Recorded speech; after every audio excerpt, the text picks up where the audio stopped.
मतलब बहुत इंपॉर्टेंट है कि ये जो ग्लोबल वार्मिंग है उसको रोकना है। ग्लोबल वार्मिंग रोकना है तो हमें सस्टेनेबल जो फ्यूचर की जो बात हो रही है ना, हमें रिन्यूएबल एनर्जी पे ध्यान बहुत देना चाहिए। अभी हमारा देश में एटलीस्ट 70% 80% पावर जो होता है थर्मल पावर से प्रोड्यूस होती है, इसको जितना हो सके हमें कम करना है। और हमारा solar, wind energy, nuclear energy, इस पे हमें धीरे धीरे करके प्रोग्रेस करना है। और ये जो मतलब स्टूडेंट्स की इतना देख के मुझे बहुत खुशी होती है कि आप हमारा देश का फ्यूचर हो, फ्यूचर साइंटिस्ट हो, तो आपके हाथ में हमारा देश के भविष्य है।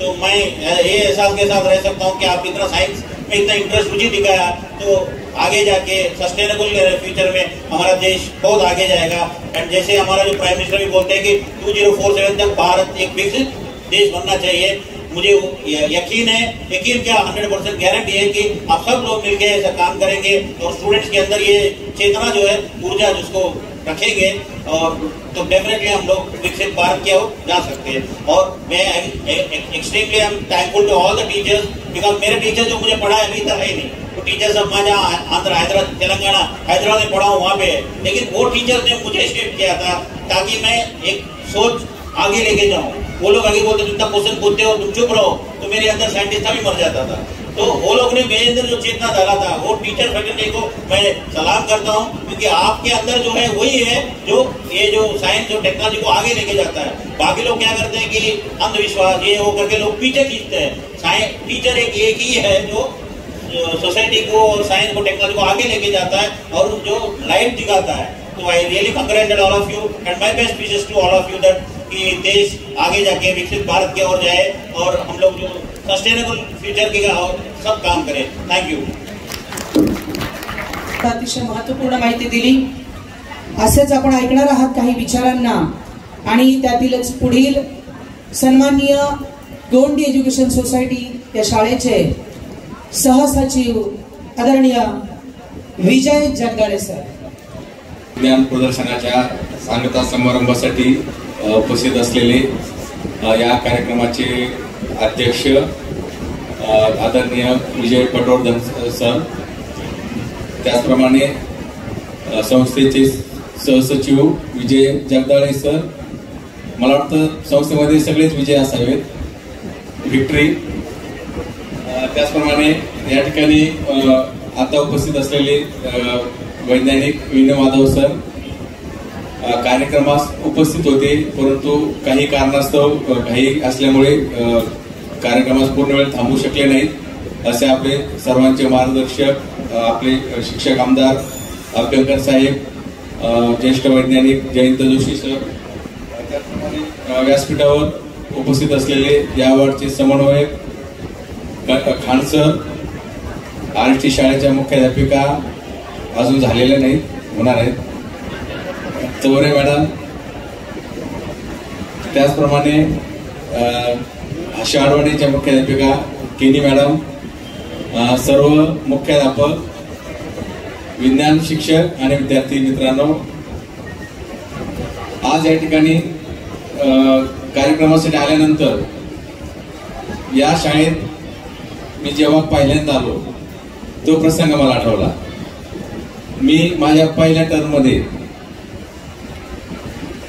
जोईनगरला बहिणीकडे राहत होतो आणि एक दिवस सकाळी ऑफिसला येताना ट्रेन बंद झाल्या आणि जवळजवळ अर्धा तास ट्रेन एका जागेवर होत्या आणि मी माझी ट्रेन गवंडी स्टेशनला होती।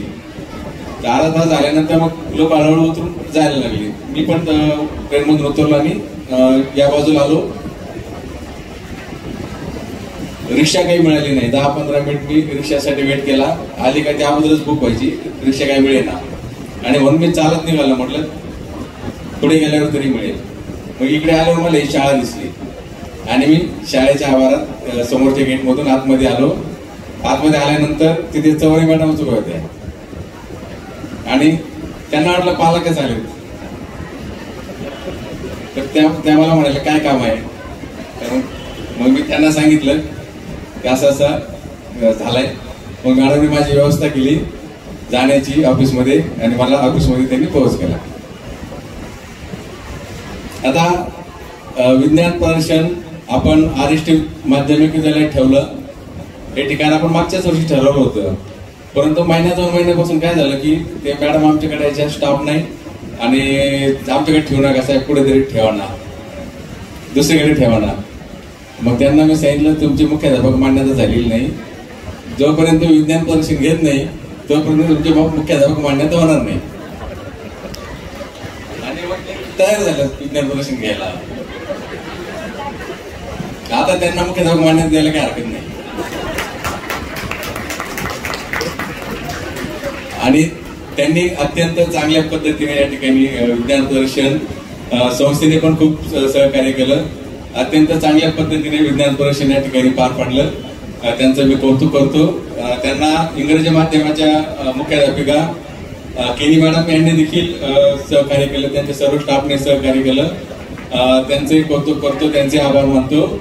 आणि या ठिकाणी दोन्ही शाळा आहेत, इंग्रजी माध्यमाची पण आहे, मराठी माध्यमाची पण आहे. आता या ठिकाणी संस्थेचे पदाधिकारी आहेत. तर मला माझं एक ऑब्झर्वेशन त्यांना सांगायचं, ते बरोबर आहे का ते त्यांनी मला सांगावं. मराठी माध्यमाची जी मुलं आहेत ना ती खूप धाडशी असतात, कशाला घाबरत नाही आणि कोणत्याही परिस्थितीमध्ये ते लगेच सामावून घेतात, मिळतं जुळतं घेतात. तसं इंग्रजी माध्यमाची मुलं जी आहेत ना ती थोडीशी म्हणजे बरीच घाबरट असतात आणि नवीन वातावरणामध्ये ते लवकर काय होतं, नवीन वातावरणाला जुळवून घेत नाही. तर हे माझा बरोबर आहे. तर हे काय होतं, तर शिक्षण हे मातृभाषेतूनच दिलं पाहिजे, अनेक शास्त्रज्ञांनी सांगितलंय. तर तो विषय आता नाही, परंतु आपण या ठिकाणी विज्ञान प्रदर्शनासाठी एकत्र आलेलो आहोत. विज्ञान कुठून सुरू होतो, आपला जन्म झाल्यानंतर ज्यावेळेस आपण श्वास घेतो तेव्हापासून विज्ञान सुरू होतं, बरोबर ना. आणि हा श्वास थांबला की आपण मरतो, म्हणजे मरेपर्यंत विज्ञान आपल्या पाठीशी आहे. आता जे एका गीतातून विद्यार्थ्यांनी आपल्याला सांगितलं की विज्ञानाची कास धरा, विज्ञानाची खऱ्या अर्थाने कास आपण या ठिकाणी धरली पाहिजे. मी मागे वर्तमानपत्रामध्ये वाचलं होतं की आपला हा जो एमिस्ट वॉर्ड आहे, या एमिस्ट वॉर्डची जी लोकसंख्या आहे, म्हणजे इथले जे माणसं आहेत यांचं सरासरी आयुर्मान किती आहे. सरासरी आयुर्मान संकल्पना सगळ्यांना माहिती आहे, म्हणजे माणूस किती वर्ष जगतो यावरेज. तर या एमिस्ट वॉर्डची सरासरी आयुर्मान 36 वर्ष आहे. किती आहे? 36 इयर, जे आपल्या देशाच्या तुलनेने खूप कमी आहे. आपल्या देशाचं सरासरी आयुर्मान जवळ 65 आहे, 65 वर्ष. आणि जपानचं सरासरी आयुर्मान 84 वर्ष आहे. म्हणजे खऱ्या अर्थाने या वॉर्डमध्ये सरासरी आयुर्मान वाढण्यासाठी आपण सर्वांनी काम करणं गरजेचं आहे. आपण त्यासाठी काय फार मोठं काम करावं लागणार नाही. सरासरी आयुर्मान का कमी आहे, तर स्वच्छता. आपण जर पैंगणवाडी शिवाजीनगर या परिसरात गेलो तर त्या ठिकाणी स्वच्छतेचा अभाव आहे, बरोबर ना. त्यानंतर व्यसनाधीनता ते पण आहे. म्हणजे या 2 मोठ्या कारणामुळे या ठिकाणी सरासरी आयुर्मान कमी असल्याचं दिसून येतं. तर त्यावर काम करण्याचं गरज आहे. आणि त्या दृष्टीने शालेय जीवनामध्ये विद्यार्थ्यावर संस्कार करण्याची खरी गरज ही आपली आहे. त्या दृष्टीने संस्कार आपल्या शाळेमधून विद्यार्थ्यावर झाले पाहिजे आणि तसं काम आपल्या सर्व शिक्षकांनी या ठिकाणी केलं पाहिजे. आज या ठिकाणी आपण जे विज्ञान प्रदर्शन आयोजित केलेलं आहे, तर विद्यार्थ्यामध्ये वैज्ञानिक दृष्टिकोन निर्माण व्हावा हा त्याच्या मागचा खरा उद्देश आहे. आणि त्यासाठी वर्षातून 1 वेळा विज्ञान प्रदर्शन आयोजित करणं एवढाच त्याचा भाग नाही वैज्ञानिक दृष्टिकोन निर्माण करण्यासाठी. तर त्यासाठी आपण अनेक उपक्रम त्या ठिकाणी राबवू शकतो. विज्ञानाविषयी व्याख्या देऊन शिकवण्याचा नाही, तर प्रयोगातून शिकवण्याचा आहे.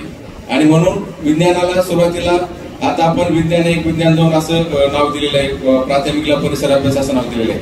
परंतु पूर्वी विज्ञानाचं नाव काय होतं, प्रयोगातून विज्ञान असं नाव होतं, बरोबर ना. म्हणजे हा विषय खऱ्या अर्थाने प्रयोगातून शिकवण्याचा आहे. आणि स्वतः कृती करून जे आपण शिकतो ते खऱ्या अर्थाने काय होतं की दीर्घकाळ स्मरणात राहतं, दीर्घकाळ लक्षात राहतं. आपण असं म्हणतो की विजेते वेगळ्या गोष्टी करत नाही, त्याच गोष्टी पण वेगळ्या पद्धतीने करतात. तसंच आहे की निसर्गात ज्या घटना घडतात त्या घटनाकडे आपण ज्या पद्धतीने पाहतो, ज्या पद्धतीने विचार करतो तसा विचार वैज्ञानिक करत नाही, ते वेगळ्या दृष्टीने विचार करतात आणि म्हणून त्या ठिकाणी शोध लागतात. त्यासाठी एक दोन उदाहरण मी तुम्हाला छोटी उदाहरणं सांगतो की जेम्स वॅन एक दिवस त्यांच्या घरामध्ये अभ्यास करत बसले होते आणि आंघोळीसाठी पाणी गरम ठेवलेलं होतं, पातेल्यावर स्टोव्हवर पाणी ठेवलेलं होतं आणि अभ्यास करत असताना त्यांच्या लक्षात आलं की ते पातेल्यावर जे झाकण ठेवलं होतं ते हलायला लागलं. त्यांनी पाहिले पातेल्या झाकणाला कोणी हलवत नाही तरी पण ते हलतंय, ते कसं काय हलते, भूत वगैरे आले काय. मग त्यांनी लक्ष दिलं तेव्हा त्यांच्या लक्षात आलं की पाण्याची वाफ आणि त्या वाफेमुळे काय होतंय, ते झाकण हलतंय. म्हणजे वाफेमध्ये काय आहे, शक्ती आहे. आणि या त्यांच्या निरीक्षणातून वाफेच्या इंजिनाचा शोध लागला, नंतर रेल्वेच्या इंजिनाचा शोध लागला आणि नंतर मग प्रगती त्या ठिकाणी होत गेली. म्हणजे जर आपण विचार केला की अश्मयुगीन मानव आणि आजचा मानव यांच्यामध्ये खूप प्रचंड असा बदल या ठिकाणी झालेला आहे. तो कशामुळे झाला की मनुष्य हा विचार करू शकतो. तसंच झाडावरून सफरचंदाचं फळ खाली पडतं, परंतु ते खालीच का पडतं याचा आपण कधी विचार केला नाही. ते वर का जात नाही असा विचार आपण केला नाही. न्यूटनने त्याचा विचार केला की झाडावरून फळ खाली का पडतं, वर का जात नाही, हा विचार त्यांनी केला आणि त्यातून गुरुत्वाकर्षण शक्तीचा शोध लागला. म्हणजे वेगळ्या पद्धतीने ते विचार करतात. त्या दृष्टीने या ठिकाणी विचार आपण केला पाहिजे. त्यालाच आपण वैज्ञानिक दृष्टिकोन या ठिकाणी म्हणतो. आणि हा वैज्ञानिक दृष्टिकोन निर्माण होण्यासाठी विद्यार्थ्यांना आपण शास्त्रज्ञांचे चरित्र वाचण्यासाठी प्रवृत्त केलं पाहिजे. त्यांनी अब्दुल कलामांचं चरित्र वाचावं, न्यूटनचं चरित्र वाचावं, म्हणजे आईन्स्टाईनचे चरित्र वाचावं. असे बरेच वैज्ञानिक आहेत की त्यांच्यापासून निश्चितपणे विद्यार्थ्यांना प्रेरणा मिळेल. अब्दुल कलामांचं चरित्र जर वाचलं, अग्निपंख मराठीत पण उपलब्ध आहे. त्यांची दिनचर्या कशी असायची, त्यांचा दिनक्रम पहाटे सुरू व्हायचा. भल्या पहाटे उठून आंघोळ करून 4 वाजता ते गणिताच्या क्लासला जायचे. म्हणजे पहाटे 4 वाजता गणिताचा क्लास असायचा. गणिताचा क्लास 4 वाजता अटेंड केल्यानंतर ते त्यावेळेस त्यांच्या घरची परिस्थिती फारशी चांगली नव्हती, म्हणून कुटुंबाला मदत करण्यासाठी वर्तमानपत्र वाटपाचं काम करायचे. आणि त्यावेळेस त्यांच्या गावामध्ये ट्रेन येत होती तर तिला तिथे थांबा नव्हता ट्रेनला, तर धावत्या ट्रेनमधून तो वर्तमानपत्राचा गठ्ठा टाकला जायचा आणि मग तो वर्तमानपत्राचा गठ्ठा पुढे पडलाय ते शोधून ते वर्तमानपत्राचा गठ्ठा घ्यायचे, बरोबरी वर्तमानपत्र पोहोच करायचे, नंतर शाळेत जायचे, शाळेतून आल्यावर घरचा अभ्यास. असं खडतर जीवन, अशी प्रचंड मेहनत त्यांनी केली आणि ते भारताच्या राष्ट्रपती पदापर्यंत पोहोचले.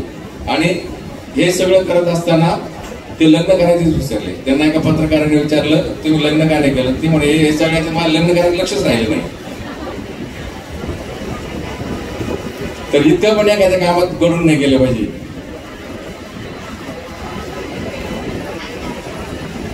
असंच एक उदाहरण आईन्स्टाईनचं आहे. ते एकदा रेल्वेतून प्रवास करत होते आणि प्रवास करत असताना टीसी आले. त्यांनी टीसीने त्यांना तिकीट मागितलं. त्यांनी वरच्या पॉकेटमध्ये पाहिलं, तिकीट सापडलं नाही. खालच्या पॉकेटमध्ये पाहिलं, तिकीट सापडलं नाही. बॅग मध्ये पाहिलं, तिकीट सापडलं नाही. तोपर्यंत टीसीने त्यांना ओळखलं की आईन्स्टाईन आहेत म्हणून. आणि मग ते म्हणाले की काय तिकिटाची शोधू नका, तुम्ही तिकीट काढलं असणार आहे, मी तुम्हाला ओळखतो, तुम्ही काही टेन्शन घेऊ नका, बसा. आणि असं बोलून टीसी पुढच्या डब्यात पुढच्या भूमीकडे जायला निघाले. आणि थोडस पुढे गेल्यानंतर त्यांनी सहज मागे वळून पाहिलं टीसीने. तर त्यांना काय दिसलं की आईन्स्टाईन अगदी गुडघ्यावर वाकून सीटच्या खाली तिकीट आहे की ते शोधत होते. आणि म्हणून ते न राहून ते पुन्हा आले आणि आईन्स्टाईनला म्हणाले की अहो मी तुम्हाला ओळखतो, तुम्ही निश्चित तिकीट काढलेलं आहे, तुम्ही काही टेन्शन घेऊ नका, तुम्ही बसा. तर त्यावर आईन्स्टाईनने त्यांना उत्तर दिलं की मला पण माहिती आहे मी तिकीट काढलंय, पण कुठे जायचं ते त्या तिकिटावर लिहिलेलं आहे.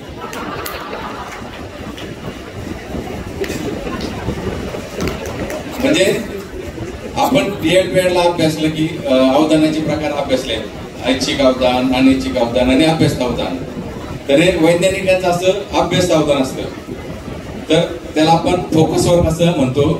तर या ठिकाणी ज्या विद्यार्थ्यांनी भाग घेतला भविष्यकाळ उज्ज्वल करण्यासाठी, शाश्वत भविष्यासाठी विज्ञान आणि तंत्रज्ञान आपण असं म्हणतो.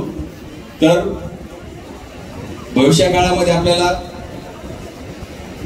चांगले वैज्ञानिक करायचे आहेत, ते शाळेतूनच घडणार आहेत.